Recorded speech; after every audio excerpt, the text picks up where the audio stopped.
time she tried to take us there, they were filming a Rockford Files. His trailer, and they were set up for the do the food thing. You're not talking about the land. They had the restaurant closed, and all the food was set up outside of it.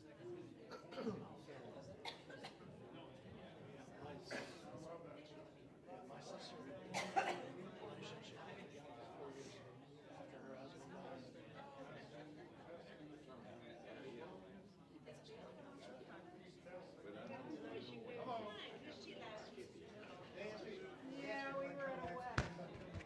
Are we working? We're cooking with peanut oil now, as I like to say. Well, good morning. Happy Sunday. We're slightly behind. We're trying to look at some lessons that we can learn from the life of Abraham. Abraham is called the father of the faithful. And we talked two lessons ago about some of the things that Abraham did, reasons why we would remember Abraham, and then last week we talked about Abraham and honesty, the difficulty that all of us as human beings have of always telling the truth. And I quoted Brother McGarvey, who used to say to his chapel students, I'm sure none of this fine audience would ever lie, unless, of course, you got caught in a very tight spot. This morning, we want to talk a little bit about some of the promises that God made to Abraham. And there are really two primary promises God makes to Abraham. When we think about Abraham, we think about those promises. What would the two promises be that God makes to Abraham?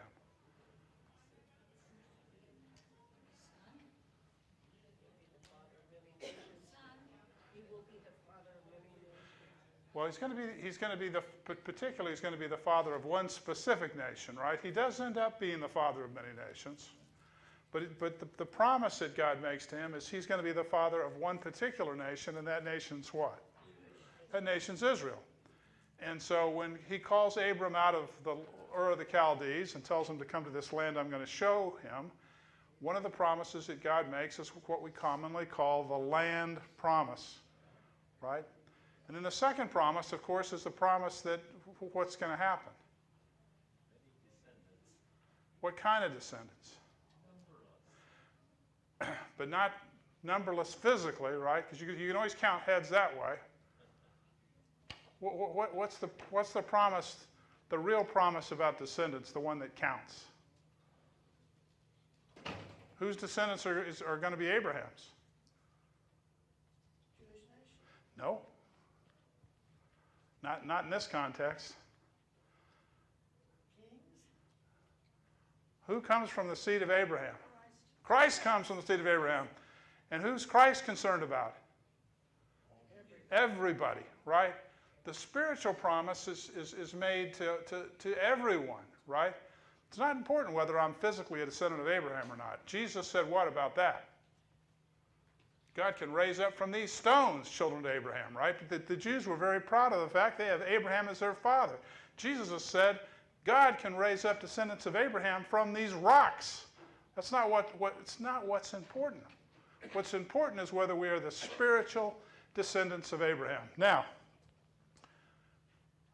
in the context of all this, I think it is very important for us to understand what the Bible does say about the physical nation of Israel and those physical descendants who God did say were going to be like the sands in the sea. In other words, that doesn't mean it's impossible to number something, but it means it's like crazy difficult, right? You could do it, but you're going to be still doing it when you die. So, he makes a promise to Abram, and he makes a promise to him about the land. And we see this in Genesis chapter 15, verse 18.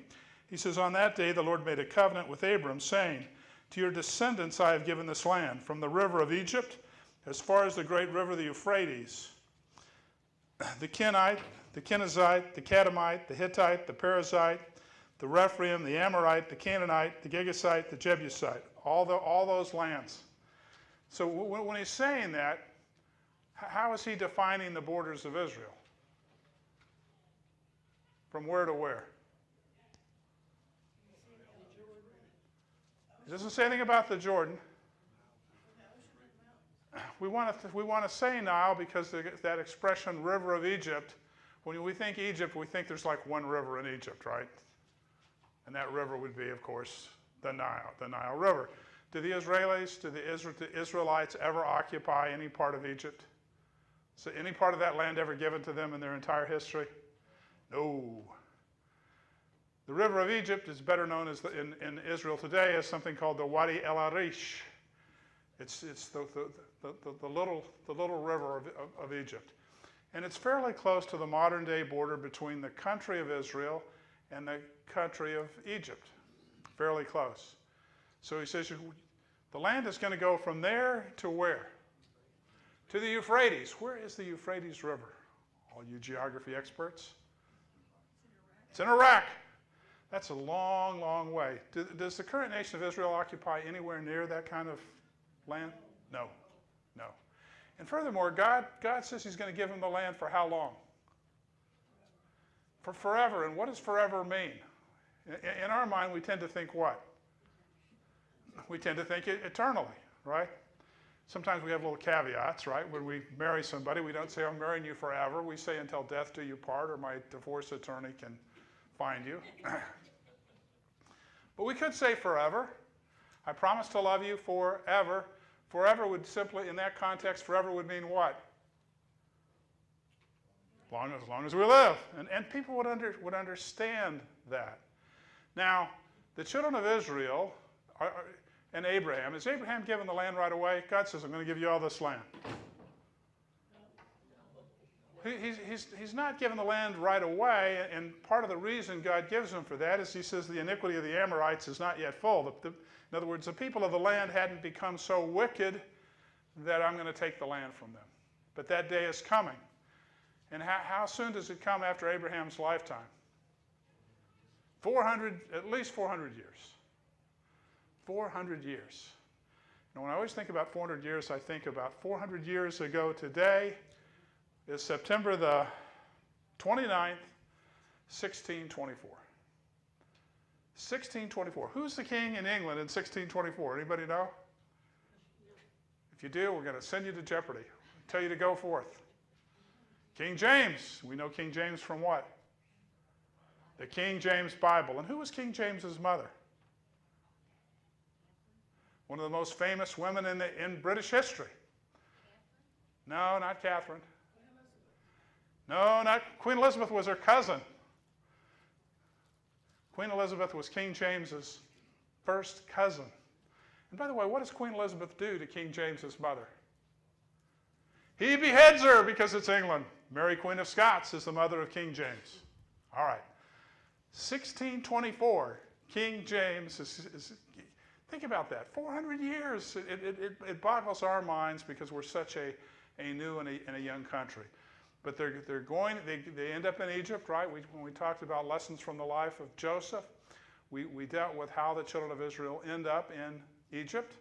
And they end up there for 400 years until Moses comes along and leads them out of the land of Egypt to the land of promise. And when they go into the land of promise, how is that land divided up? I hate to interrupt, but we just found a Apple Watch in the parking lot that somebody, the guilty party. Sorry. Thank you for interrupting. Good job. But we reunited the watch. It's a happy ending. Thank you, sir. All right. So the children of Israel wander in the wilderness for 40 years, but then they go into the land and they take the land by battle. And how is the land divided up? By tribe. And how many tribes were there? 12. Which gets a little tricky because there's a half tribe, right, of Ephraim and Manasseh. But the Levites don't end up with direct parts of land, so you still end up with land divided amongst 12 tribes. We're not going to worry too much about the technicalities of that, but the land is divided up amongst the 12 tribes of Israel. And that land is divided up in such a way that it is never permanently alienable. That is, it cannot be sold on a permanent basis, because what's going to happen?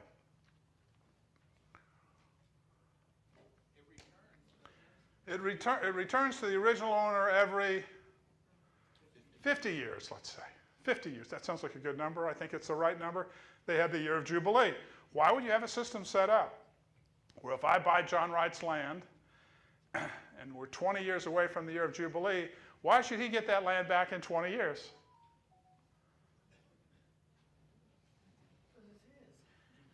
Well, not really. I bought it, and because he sold it, what does that tell you about his business acumen? We're not going to confuse him with Warren Buffett, right? Why would you have this kind of a system?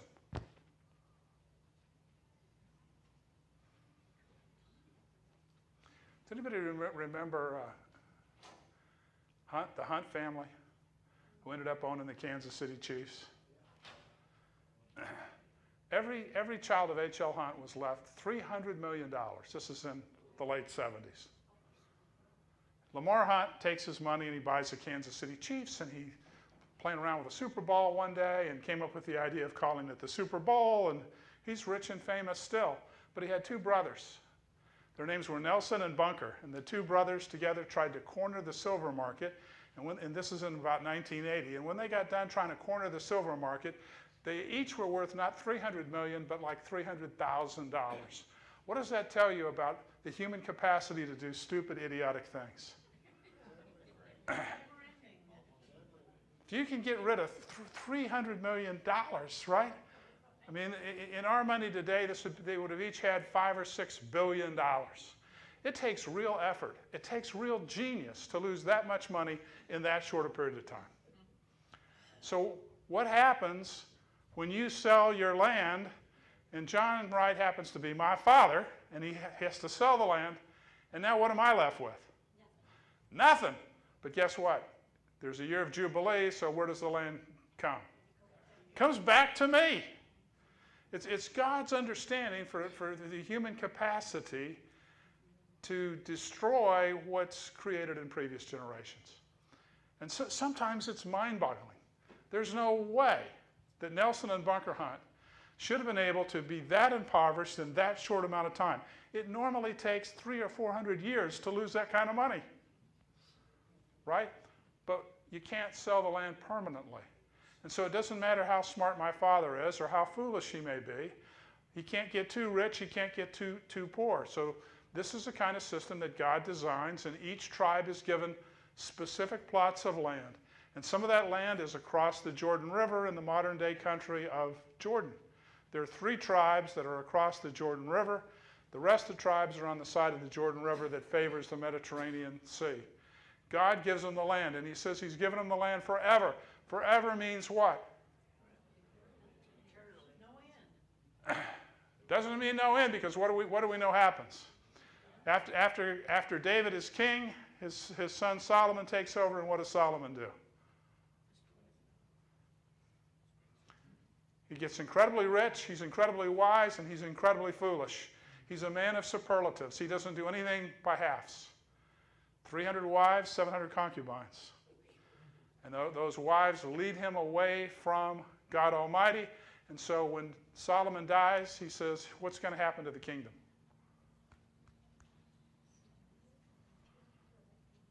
What's going to happen to the kingdom of Solomon when Solomon dies? It's going to be divided. And how's it going to be divided?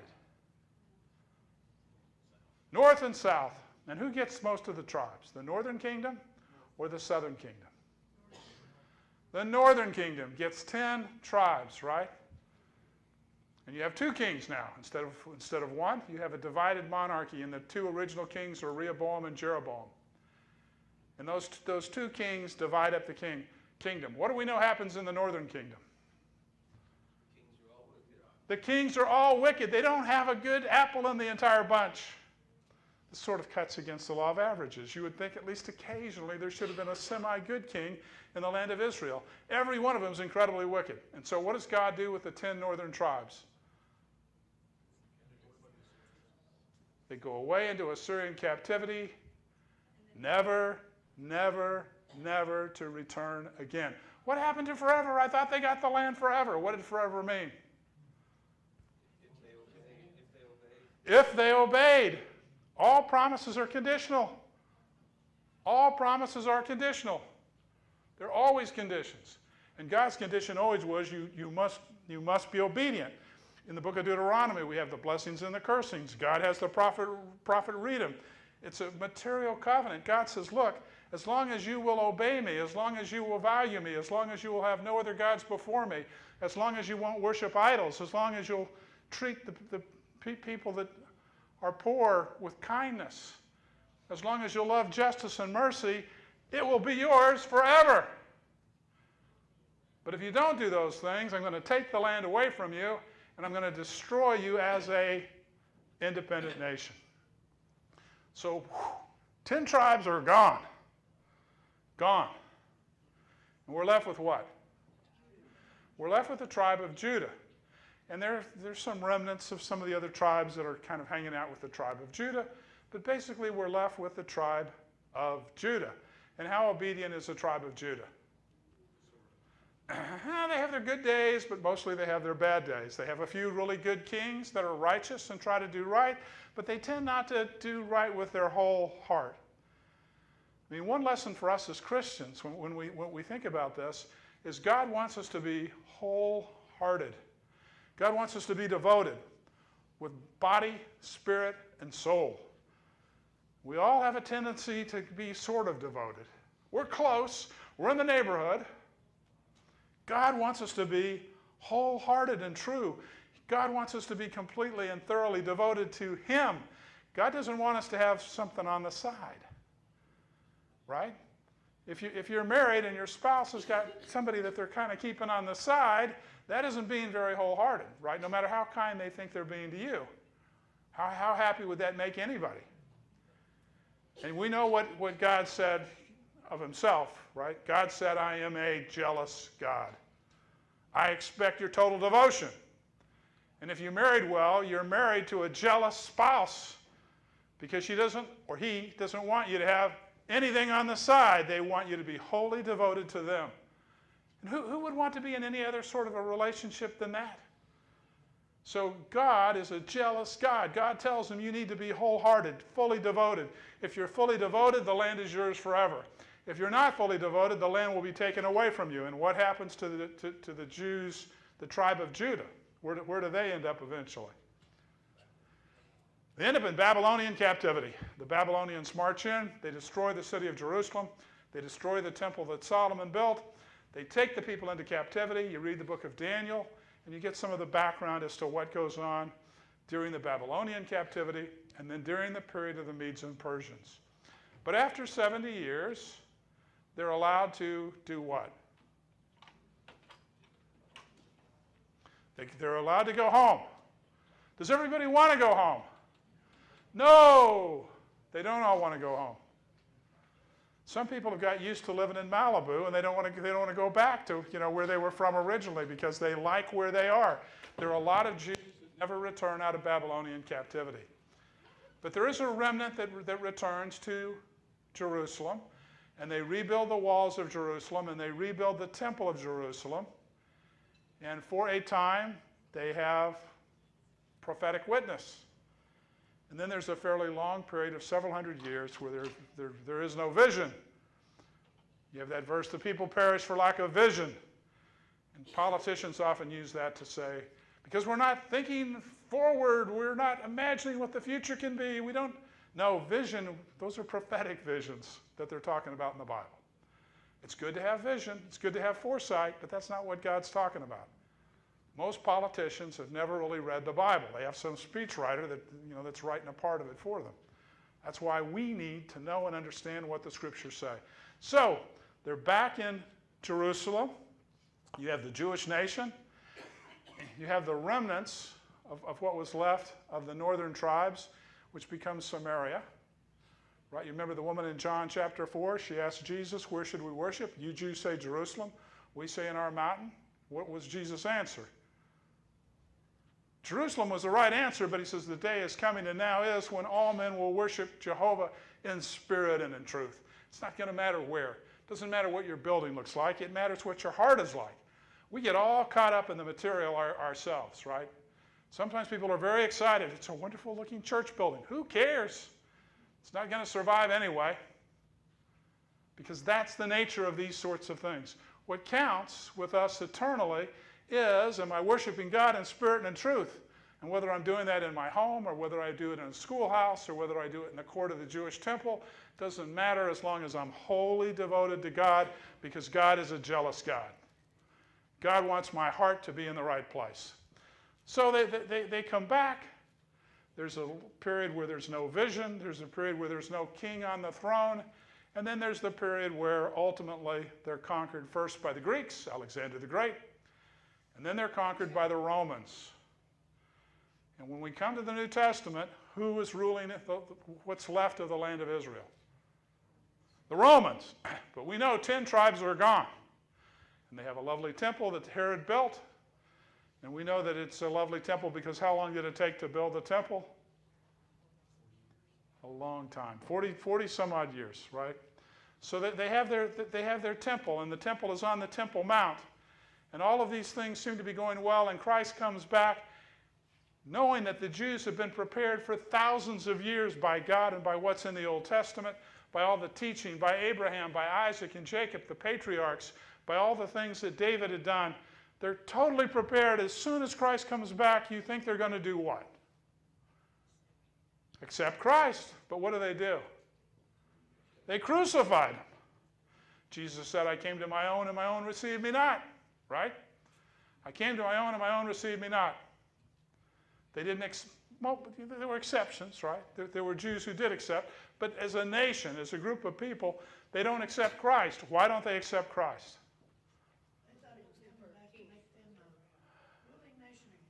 They have this idea that Christ is going to be about political power, right? And Jesus says it doesn't really matter. That political stuff doesn't matter. It doesn't matter whether you're physically the son of Abraham. What matters is, are you spiritually Abraham's son? Because Abraham is the father of who? The faithful. Abraham is the father of the faithful, right? He's the father of the faithful. If I have the faith like Abraham's got faith, I can move mountains. I can do whatever it is that God wants me to do. I can be successful. So the Romans are ruling the land of Israel. Now, what do we know about the Roman Empire? It fell? Yeah, it fell after how long? About 2,000 years in total, if you wait for the collapse of Constantinople in the 1500s. One of the most remarkable empires that was ever built by human beings. Why were the Romans so successful?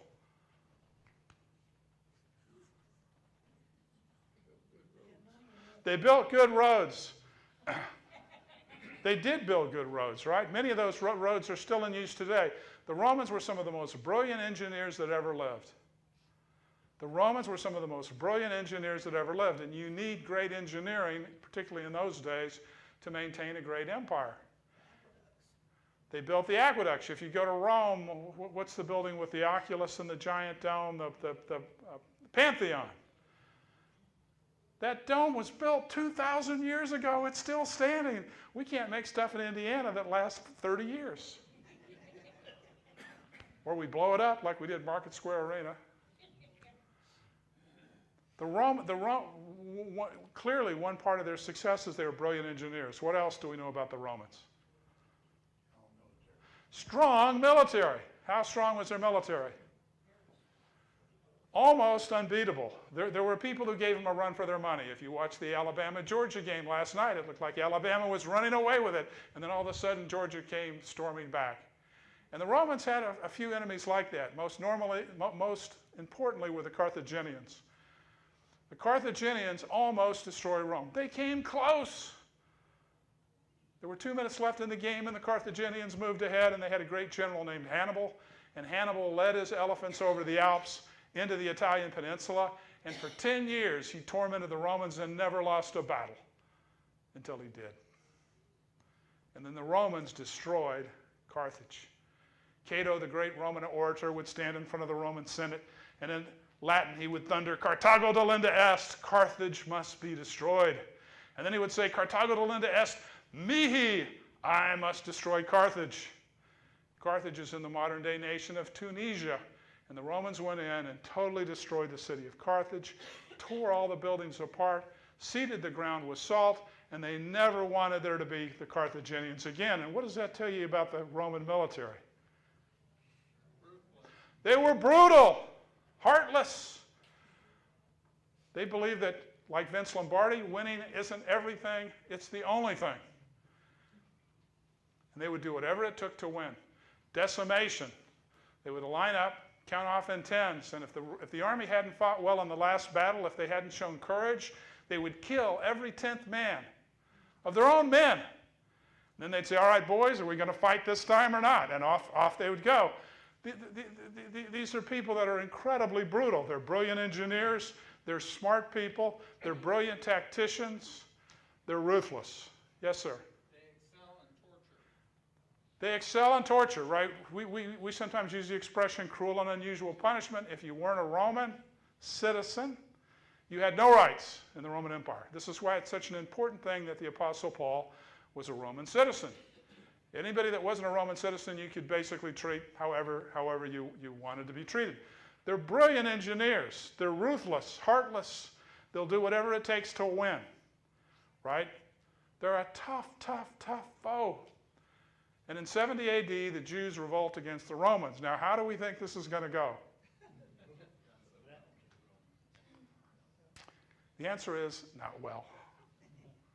Because the Romans do not like to be pushed around. And the Romans actually were fairly benevolent rulers as long as you didn't mess with them. But if you mess with them, that heartlessness that made the Roman soldier an effective killing machine would come out. And so we find in 70 AD, the Romans send the troops in, they surround the city of Jerusalem, and they have an awful siege where people within the city begin to starve to death, and where cannibalism starts to take place, and it just gets worse and worse and worse. And if you read Matthew, the 24th chapter, a part of what that chapter is about is the destruction of Jerusalem, where Jesus is warning Christians, when you see certain things happen, get out of the city of Jerusalem. Hope that you're not pregnant. Hope you don't have anything that slows you down. Get out of the city of Jerusalem when you see the Romans coming, because it's not going to end well. And so they're basically starved to death. The Romans breach the walls of Jerusalem, and they go in, and they tear the temple apart block by block, massive blocks. Jesus had said in Matthew 24, not one stone upon another is going to be left. The Jews look at the temple and these massive stones, and they go, how in the world can that be? Anybody know why every stone was pried apart?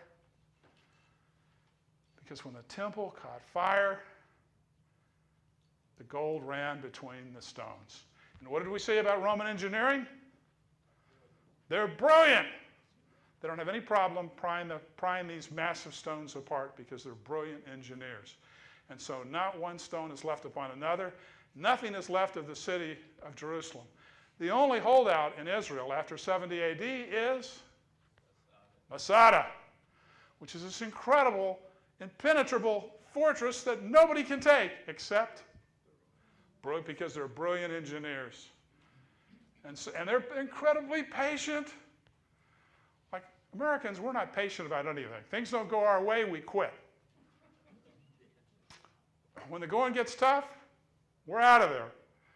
The Romans always took the long view, and it took them 2 or 3 years to build the engineering works they needed to be able to take Masada. There were 1,200 or 1,300 Jews in Masada, and when they realize the jig is up, they all commit suicide.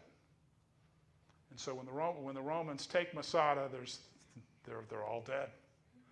And this is a story that the Israeli army still tells. You go up to the top of Masada, it's an incredible fortress, and it's a brilliant feat of engineering that the Romans take it. What happens to the Jews after 70 AD?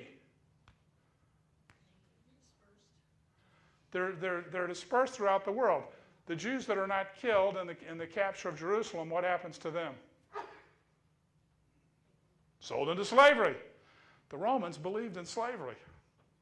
300 people in the Roman Empire, 100 million of those people were slaves. The Romans believed in slavery. They practiced slavery in every possible way, and the best slaves were captives.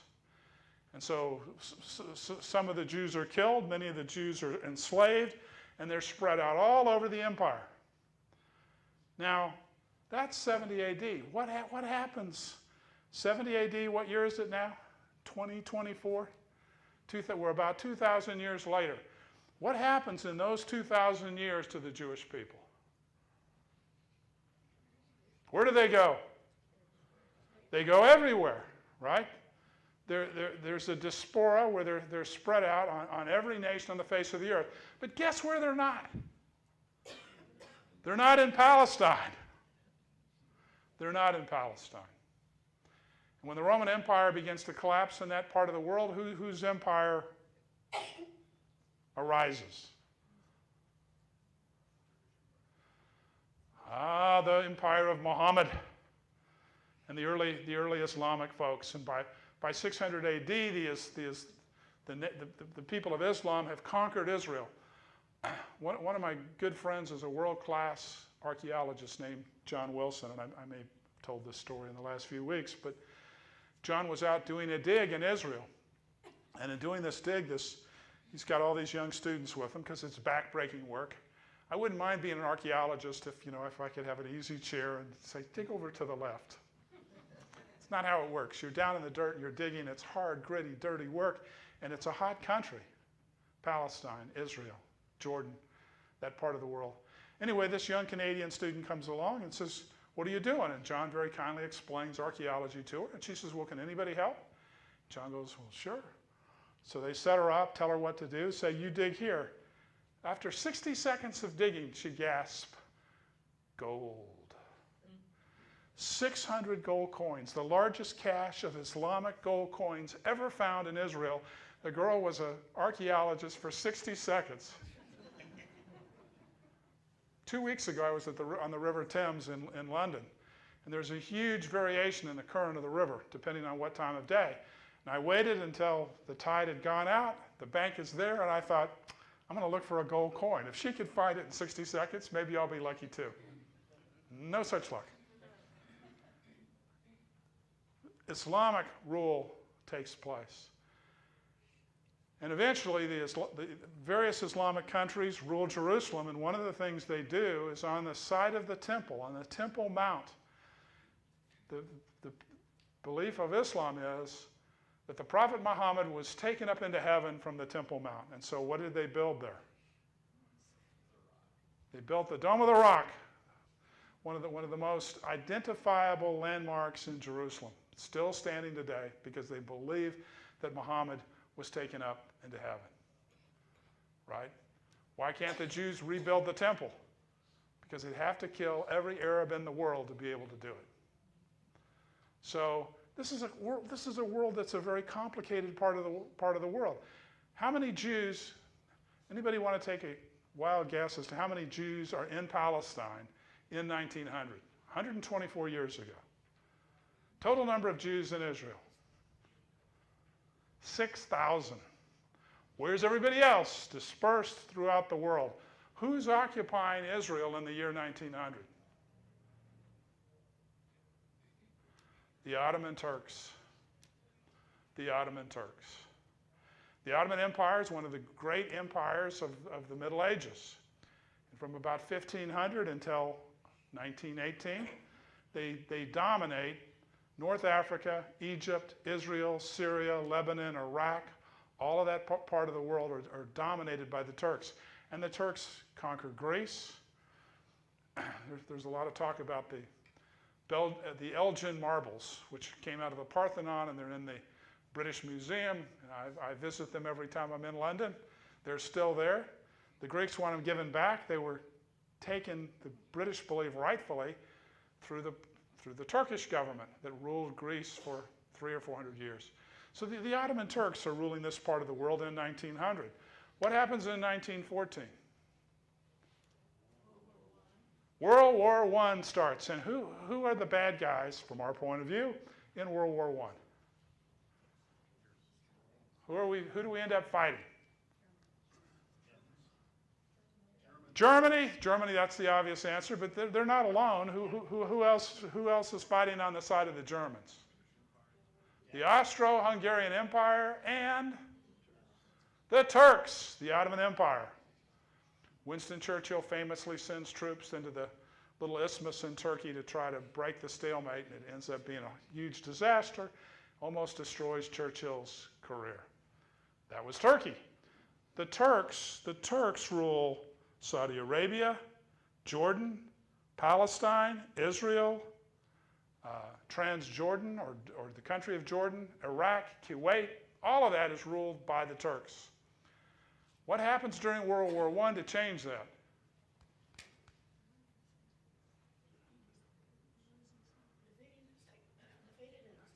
Defeated.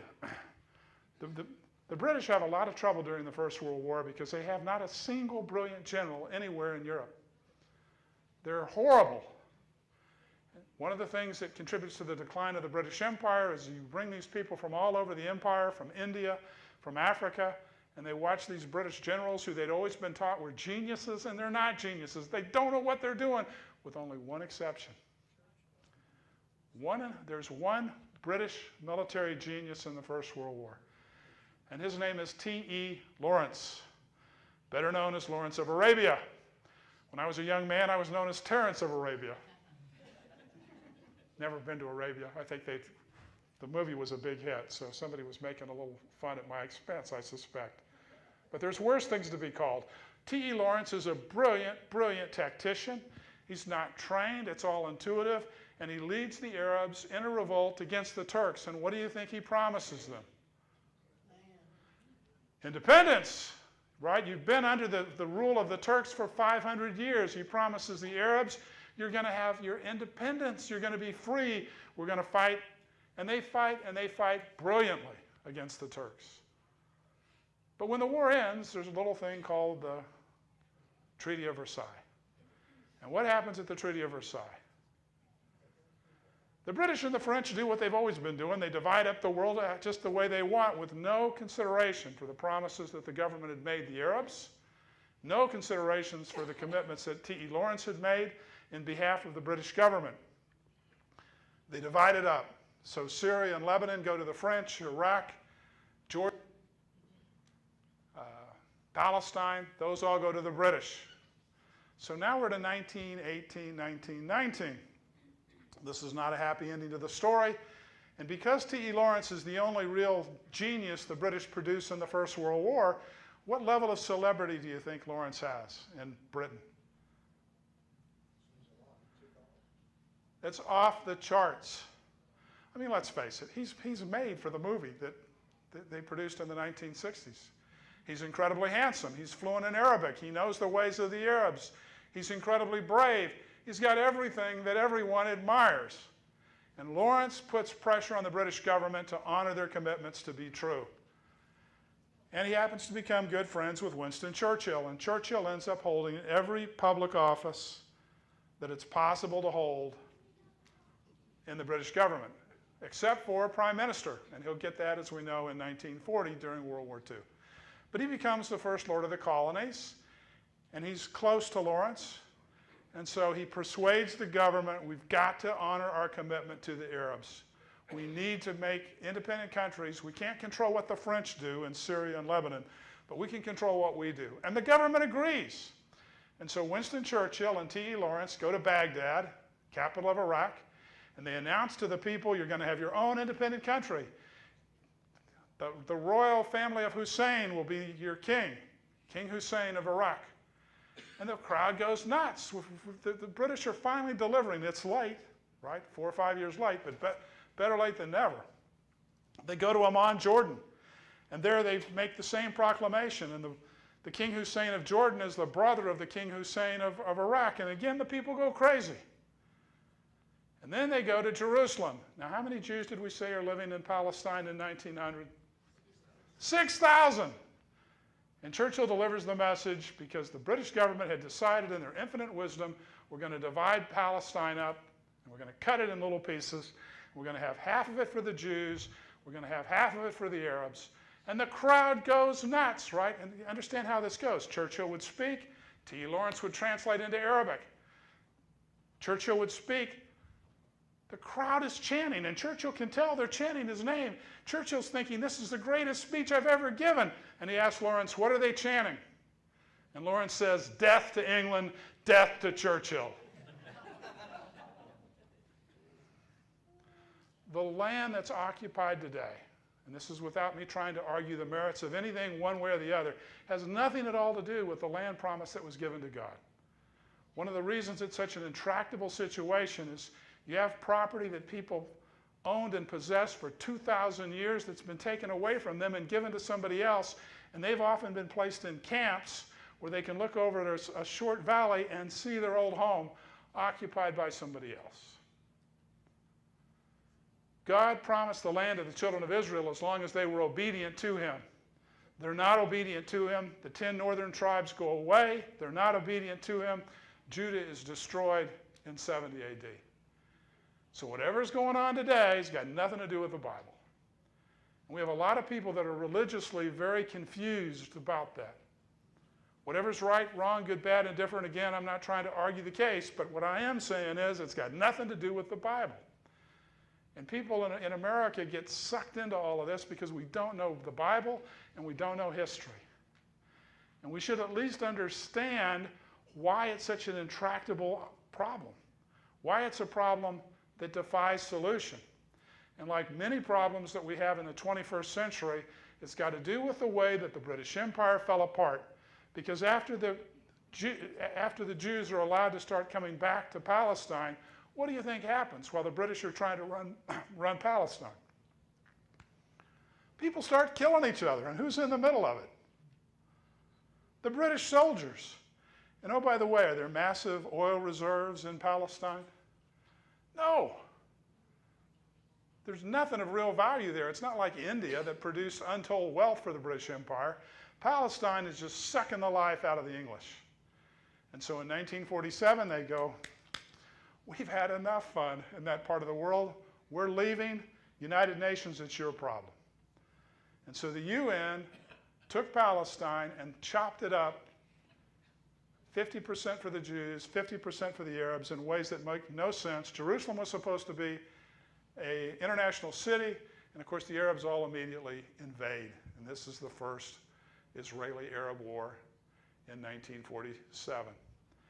And the Jews end up being a little more successful than the Arabs, and here we are all these years later. All right, that's a lot. That's today's history lesson, next week's history lesson, maybe the history lessons for the next couple of months. But I think it's important to understand the land promise was made, and it was only while the Jews kept the covenant with God. They don't keep the covenant.